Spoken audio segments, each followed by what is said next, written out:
E o Palmeiras é o primeiro time da América do Sul a terminar na quarta e última colocação do Mundial de Clubes. No vídeo de hoje do canal do Nicola, vou te contar sobre a vexatória campanha alviverde no Mundial, que era o grande sonho do torcedor palmeirense. Antes de dar todos os detalhes, só pedir para deixarem like no vídeo e se inscreverem no canal do Nicola apertando esse botãozinho vermelho de inscreva-se. Logo de cara, já quero lembrar que o Mundial de Clubes não tem só 4 times. Nessa edição, por exemplo, tivemos 6 clubes. Mas os clubes da América do Sul, os campeões da Libertadores, já entram na semifinal, ou seja, a quarta colocação seria a pior possível. E o Palmeiras foi o primeiro na história a ficar nessa quarta colocação. Todos os outros que haviam caído na fase semifinal conseguiram ao menos o terceiro lugar na disputa do terceiro lugar. O Atlético Nacional até havia levado a decisão do terceiro lugar para os pênaltis, mas o time colombiano conseguiu algo que o Palmeiras não foi capaz, que foi vencer nas penalidades. Como é que dá para descrever a campanha alviverde no Mundial de Clubes? Vexatória, decepcionante. Eu havia gravado um vídeo aqui pouco depois da eliminação para o Tigres, dizendo que eu não considerava uma zebra ver o Palmeiras caindo para o time mexicano. E aí até se tem alguns números, o Tigres investe até mais do que o Palmeiras. Tem um jogador, por exemplo, o Gignac, que ganha 2 milhões e 100 mil reais por mês de salário. O jogador mais bem pago do Palmeiras hoje fatura na casa de 1 milhão de reais por mês. Então, achei até compreensível a derrota do Palmeiras para o Tigres. Mas empatarem 0-0 na disputa do terceiro lugar com o Al-Ahly do Egito, aí já foi demais. O Palmeiras, para piorar, conseguiu ser pior do que o Al-Ahly durante quase todos os 90 minutos. O time egípcio sempre pareceu mais perto de vencer do que o contrário. O Palmeiras se resumiu a pouquíssimos momentos de lucidez no finalzinho do primeiro tempo e um pouquinho no começo do segundo tempo. Até achei que o Abel Ferreira, o técnico do Palmeiras, demorou para mexer. Enfim, não foi uma atuação bacana, não foi um mundial legal. Para piorar, o Palmeiras termina a competição como o único clube sem marcar gols. Perdeu 1-0 na primeira partida, empatou em 0-0 na segunda partida. Dessa maneira, todos os outros times marcaram pelo menos uma vez, pelo menos um golzinho, e o Palmeiras nem sequer conseguiu isso. Na decisão dos pênaltis, o Palmeiras acabou sendo derrotado pelo Al-Ahly e vai voltar ao Brasil com alguns prejuízos. Para completar, antes de mudar de assunto, só para lembrar que o Al-Ahly é o atual campeão africano, folha salarial na casa dos 9 milhões de reais por mês, contra quase 15 milhões de reais do Palmeiras. Há uma diferença significativa a favor do Palmeiras, isso sem contar a tradição. E o Al-Ahly participou dessa disputa do terceiro lugar sem 2 dos seus principais titulares, e o motivo da ausência é curioso. Eles estavam comemorando a classificação eles presenciaram um jogador super importante na história do Egito nas arquibancadas e furaram um bloqueio, uma bolha criada pela FIFA para os atletas, e foram cumprimentar esse ex-jogador na arquibancada. A FIFA constatou, percebeu isso, o Albutrica é o ex-jogador que estava presente no estádio, e decidiu excluir esses 2 jogadores que não puderam participar da partida contra o Palmeiras. Só para arrematar sobre o Al-Ahly, fez bom jogo contra o Bayern de Munique, perdeu por 2-0, mas conseguiu em alguns momentos até encarar de igual para igual o time alemão, que é favorito para a disputa da final do Mundial de Clubes, marcada para agora à tarde entre Bayern de Munique e Tigres. Eu falei sobre o Abel Braga, que para mim demorou a mexer no time. Palmeiras sem intensidade, o Palmeiras muito burocrático, com o meio-campo extremamente apagado. O único que se salvou do Palmeiras durante as 2 partidas do Mundial para mim foi o Everton. Eu falei a respeito do vexame e quero contar sobre os prejuízos.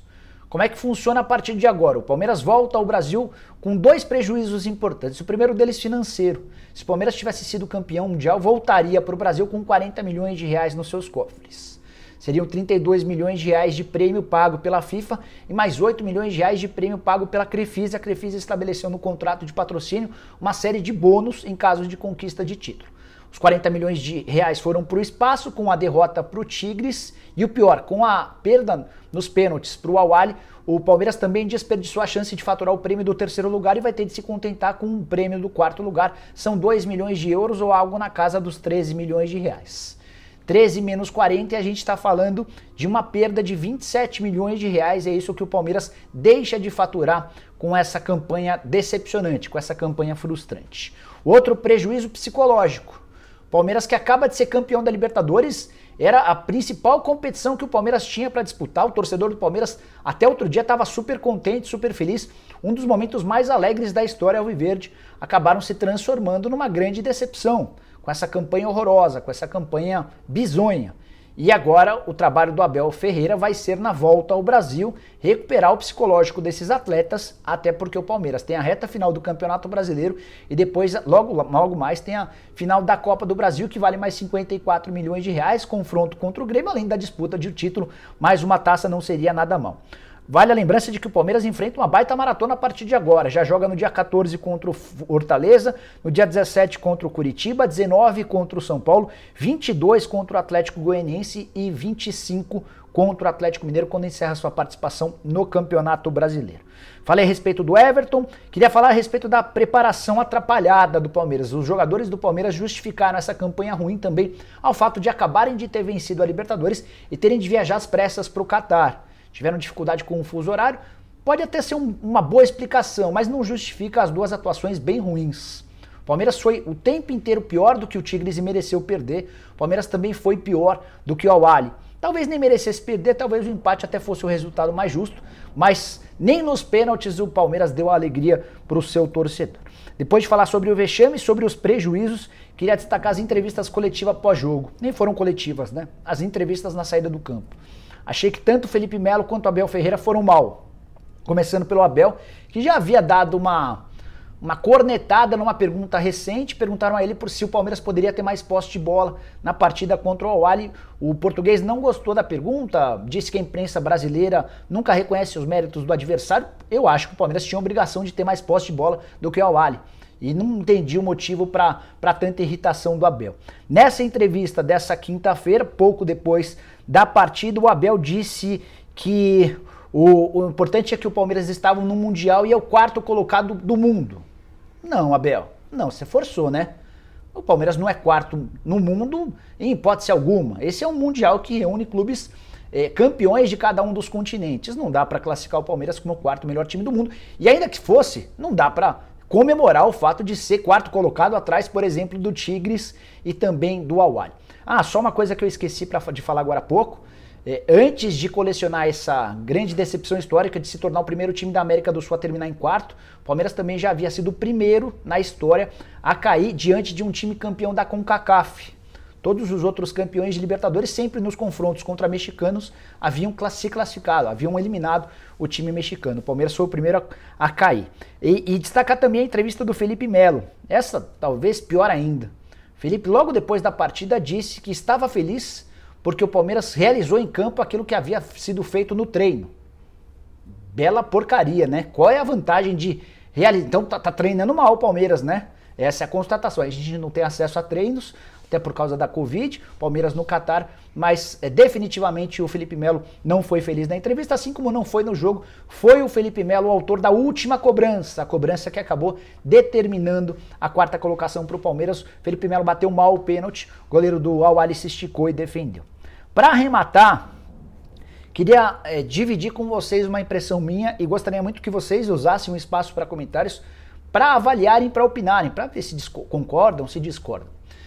Durante muito tempo a gente teve, entre os brasileiros, a máxima de que somos o país do futebol, somos capazes de exportar jogadores, se a gente formar a seleção talvez tenhamos a melhor seleção do mundo.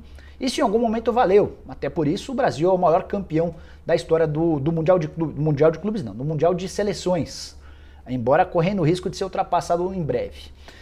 Mas especificamente sobre o nosso futebol praticado no Brasil, já há bastante tempo não somos competitivos como em outros tempos. Até acho que pela capacidade financeira do Brasil na comparação com os outros países da América do Sul, o Brasil tinha a obrigação de se destacar mais em relação a argentinos, uruguaios, paraguaios, chilenos. Mas essa é uma outra discussão. Porque eu queria usar o exemplo do Palmeiras nesse Mundial para entender ou para avaliar como o Brasil ficou para trás, ou como o futebol brasileiro, futebol que a gente pratica aqui, ficou para trás. O Brasil, representado pelo Palmeiras, que foi dignamente campeão da Libertadores, com merecimento campeão da competição sul-americana, o Palmeiras não foi páreo para um time mexicano. Ruim, né? Embora os mexicanos também tenham capacidade financeira. Pouco depois, o Palmeiras se viu diante de um campeão africano, o Al-Ahly é o maior campeão do continente africano, mas perder para um campeão africano em outros tempos soaria muito mal, pois está soando. E essa reflexão que eu queria dividir com vocês. Infelizmente, a gente continua, apesar de continuar a revelar vários jogadores, a gente já não tem a capacidade de montar times extremamente competitivos. O Campeonato Brasileiro é só mais um exemplo. Com São Paulo, Flamengo, Atlético Mineiro, Palmeiras, Grêmio, Internacional, todos dando oportunidade para outros times vencerem. A impressão que se tem é que nenhum deles quer vencer o Campeonato Brasileiro. Enfim, use o espaço para comentários para dizer se concorda, se discorda, o que você pensa a respeito de tudo isso que eu falei, beleza? Queria agradecer muito a todos que ficaram até aqui. Não se esqueçam de deixar like no vídeo, de se inscreverem no canal apertando esse botãozinho vermelho de inscreva-se. Volto um pouquinho mais tarde com um vídeo normal, tradicional, trazendo informações de mercado, bastidor e tudo mais. Combinado? Até lá, tchau, tchau!